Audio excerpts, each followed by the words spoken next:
Hey guys, good afternoon. This is Jeff with Coffee with My Father. First real one of the year. It's going to be just kind of a review of things that I like to go over and get in touch with what we're going to do for the rest of the year. We're going to start this thing again. I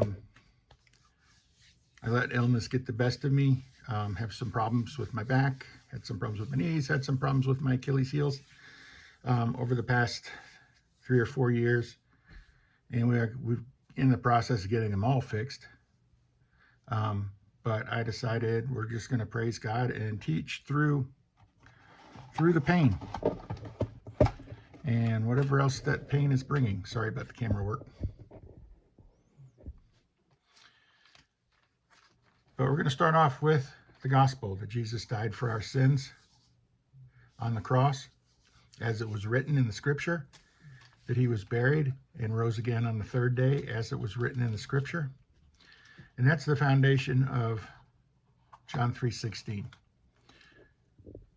That God so loved the world that he gave his one and only Son, that whoso shall ever believe in him shall not perish but have everlasting life. And that's what we believe, that Jesus died according to the scriptures, was buried, and rose again according to the scriptures.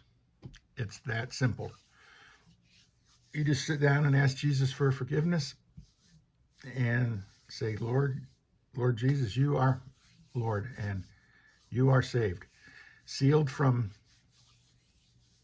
the wrath that is to come, and ready to go when we go. So with that in mind, I also like to start with the family. The family throughout the Bible, as I see it, is of extreme importance. When you look in Genesis, and I'm going to paraphrase this, God saw that Adam was lonely and needed a helper. And he laid him down and gave him Eve, who he took from his side. And so that, excuse me, I lost my thought.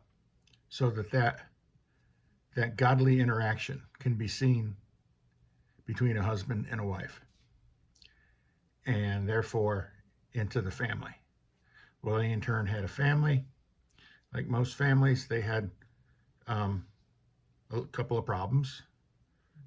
One child murdered the other. That's a different story. And we get into Noah. And God talks to Noah and says, build an ark because the rain's coming. And Noah starts building the ark in faith. And Noah and his family were saved from the ark.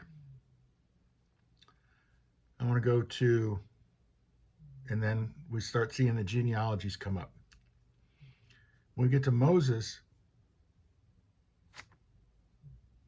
Moses' family protected him by putting him in the basket and put him in a place of honor in Pharaoh's house.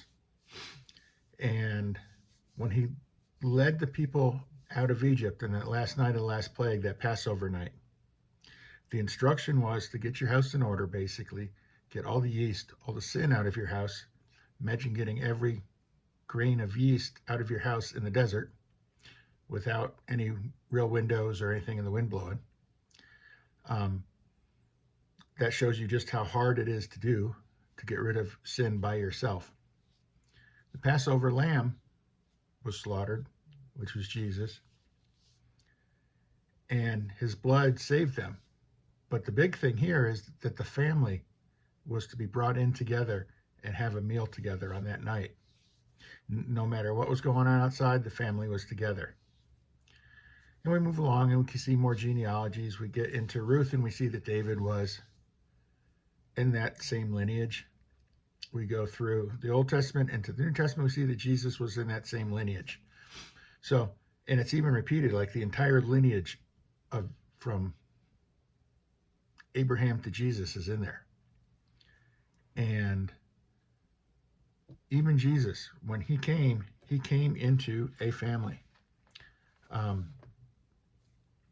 And there's a reason that there were certain groups out there, or there are certain groups out there, that are still trying to break apart the family unit. Um, Totally against father, mother, children. It's all got to be mother and children. Father has nothing to do in the picture. And men, you are meant to lead your family. It's that simple. If you're not leading the family and you're a Christian, you need to think about what you're doing and where you stand in the Father, and step up and lead the family.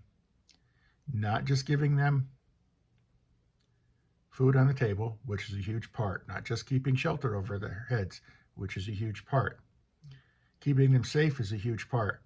But if you don't give them the rock and foundation of the gospel, and make sure that your family is in safe hands with God, when these things that started happening a couple of nights ago spin out of control, which they will, you better know you're right. And in Ephesians, it tells us exactly what a husband is supposed to do. And in Ephesians 5, I'm going to read verse 25. Husbands, love your wives as Christ loved the church, who gave himself up for her to make her holy, cleansing her by the washing with water and through the word, and to present her to himself as a radiant church, without stain or wrinkle or any other blemish, but holy and blameless. And in the same way, husbands ought to love their wives as their own bodies. Gentlemen, it's right there. If you don't love your wife as Christ loved the church, you're not following God's will in your life for your family.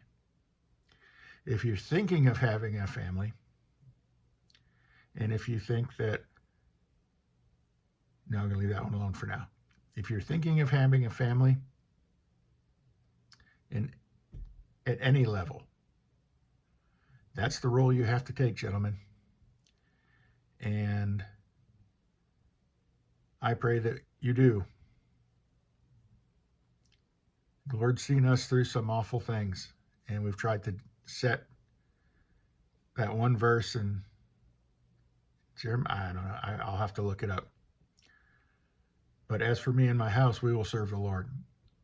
And we set forth as a team shortly after we got married to make that our standard motto.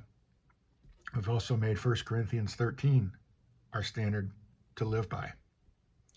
Because we serve the Lord with all our heart and all our mind and all our soul, and we love one another in that biblical way. It's in 1 Corinthians 13. We know that we're in God's hands, and he has gotten us through some very hard times. And we're going to let that go. That's the first message of the year. We will see you next week, and we'll talk more about David. I had a real urge the other day in prayer. I just kept hearing, a heart like David, a heart like David. So I wanted to start studying as a family what David's heart was like. And I know that there is going to be some places in there where he royally, as a king, royally messed up. But he always turned back to God, asked for forgiveness from Father, and moved away from what he was doing. So, and that, as I'm seeing it, as I'm putting it together, is also tying back into the prayer, praise, worship thing we did, and the tending the flame, carrying the presents, and telling them I love them. It's all kind of starting to come together. So with that in mind, go back and check out those videos. I think they were from September and August this year. And we'll go from there. God bless. Have a great week. And we will talk to you soon.